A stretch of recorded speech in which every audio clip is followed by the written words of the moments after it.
As many fans of this channel know, I am African, and I grew up in Africa. It is easy to believe that you're destined for poverty, and yes, most people from poor countries believe that. However, when I was around 17, I started questioning such assumptions, and the reason for my different opinions is because I often see rich people even in my country. But there are some other explanations for the reasons why some people are rich in poor countries. It may be that these people do ugly or illegal stuff. Maybe their father is a politician who has stolen a lot of money, or maybe it's just luck. Anyway, I decided to study how money works and see myself whether being rich has something to do with luck, stealing, or anything like that. By age 20, I already knew the formula of wealth creation, and I was ready to follow such formula. In today's video, I'll be sharing with you how to be rich in a poor country. If you're new here, consider subscribing so that you won't miss other interesting videos like this. Riches has no home. In his book, The Science of Getting Rich, Wallace D. Wattles provoked us to think about something very important. He asked us to stop thinking about poverty as though it caused by certain geographical location, but because if poverty has something to do with a particular geographical location, then certain people in certain geographical locations will be poor, while everybody else will be rich. But that's not so. As we make this video today, millions of people are poor even in the richest countries of the world. For example, more than 70% of Americans live from paycheck to paycheck, according to some studies. And think about this, many people even in the poorest countries of the world are very wealthy. What does this tell us? I think it's very simple. Money doesn't have anything to do with where you live. But there's another problem here. If money doesn't have anything to do with where you live, then why do we have more poor people in certain continents than others? Why do we have more poverty in Africa and Asia than in Europe or America? I think I have an answer, and that has to do with conditioning. Like begets like. The story was told about a farmer who brought an eagle's egg from his farm. When the farmer got home, he added the 3 eagle eggs with his chicken's eggs, and his chicken hatched the eggs with hers. Many months after the little eagles have been hatched, they are there right with the chicks, eating everything the chicks were eaten, walking around the way the chicks walk around and having the same aspirations like those of the chicks. These 3 eagles grew up and lived their entire life just like chickens. They never flew or dared to live like an eagle. I'm sure that you will believe this story easily because it happened in the kingdom of the birds. Well, like those eagles, like always begets like, even amongst human beings. So, what happens in poor countries is that when you're 7 years old, you'll notice that everyone around you is poor. And not just that these people are poor, they always blame someone else for their poverty. At age 7, you may not understand these people, but by the time you're 17, you're already successfully initiated into their evil world. What then happens is that as a young adult, whether you listen to your father, your mother, your uncles or teachers, everyone is blaming someone else for their state of being poor. It doesn't matter how strong you are, the natural thing to do is to become like these people. By the time an average human is 21 in a poor country, he has started thinking that the reason why he is poor is that the government or devil makes him poor. From this point, you can see how easy it is for these people to be poor and also make their children poor. It's pretty simple. Whenever you blame someone else for your life, what you're doing is folding your arms and saying, "It's not my fault. Let the man who causes man's poverty to come and make me rich. It's not my fault. Let the man who causes poverty to come make me rich." So the number one reason why most people are poor in poor countries is that everyone around them is poor when they are growing up.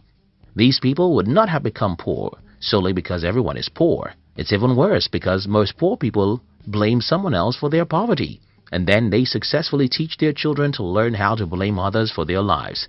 They have successfully destroyed such children's lives because they too will grow up not taking responsibility for their lives. The other problem about growing up in a community where everyone is poor is because you will never have any worthwhile mentor. Because everyone is poor, their advice will just lead you to where they are, and that's not where you want to be. For instance, I had to stop taking advice from everyone in my family when I was about age 19. The reason I stopped taking advice from these people is that all their advice is very bad, and they think their advice is the best. For example, my family members advise me to get a university degree because if I don't have a degree, I cannot be successful in life. They advise me that it is good to work for a bank, while I think it's better to build a bank. I mean, almost every advice my family members gave me about money, even till this day, is stupid. And what I did was to ignore them and instead choose successful people online and through books to be my models. Not everyone can do what I did. In fact, not everyone will ever have the insight into the fact that your poor uncles and parents had given the wrong advice about money. And that's a major reason why most people in poor countries are poor. The strong exploit the weak. When I claim in this video that one of the reasons why most people are poor in poor countries is because they have poor mentors, someone will ask me, okay, who made the first man poor before he became a mentor for others? This is a good question, and the answer is in the fact that the world is a jungle where the strong eat the weak. Most of the years of our existence as humans are filled with battles between nations. We should also remember colonization and exploitation from one country to another. All these battles would not have left some countries poor if not because they are not physical battles. Think about it, as you would think about rape. When a man rapes a woman, he thinks it's just a physical act, but for a woman, it's spiritual and emotional. And though the act of rape can happen in 5 minutes, the victim can live with the pains for 50 years. Similar things happen when a country invades, overpowers, and colonizes another for many years. For those who are asking how the first man became poor, I think that is how the first man became poor. But that's not an excuse for you to be poor. You see, the poverty of your forefather may not be his fault because he was probably taken as a slave for 30 years. But your poverty is yours because you have the power to liberate yourself.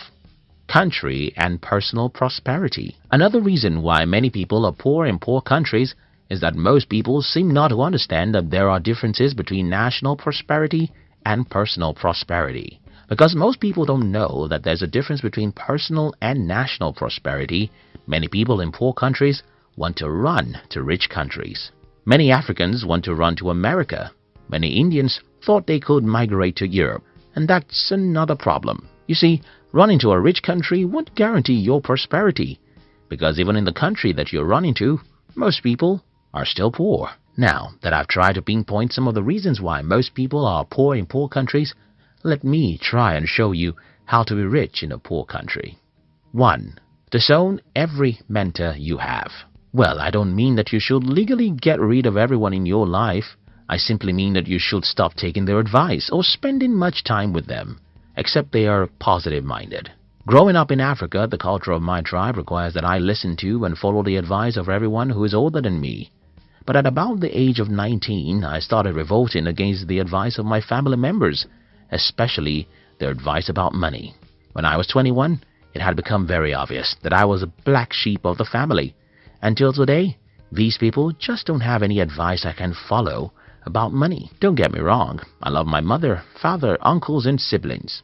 I love my African friends, but I don't take advice or spend time with you if you're negative. This is the first thing I think you should do if you're from a poor country. Do away with negative people. Stop taking money advice from poor people. Instead, go to the library and read books from the rich and successful people. Check online and follow some inspiring people who will make you believe in yourself. 2. Understand the difference between personal and national poverty. Don't assume that you have to be poor simply because your country is poor. You can be rich, even in a poor country. As I have explained earlier, being rich is not a factor of where you are from or where you live. Being rich is a factor of how you use your mind. 3. See the half-full cup. I suffered ill health for the first 17 years of my life, and I hated life for every minute of those sicknesses. However, a few years after I regained my health, I understood that such terrible health challenges was a blessing in disguise. The lesson here is that most bad situations have hidden opportunities in them.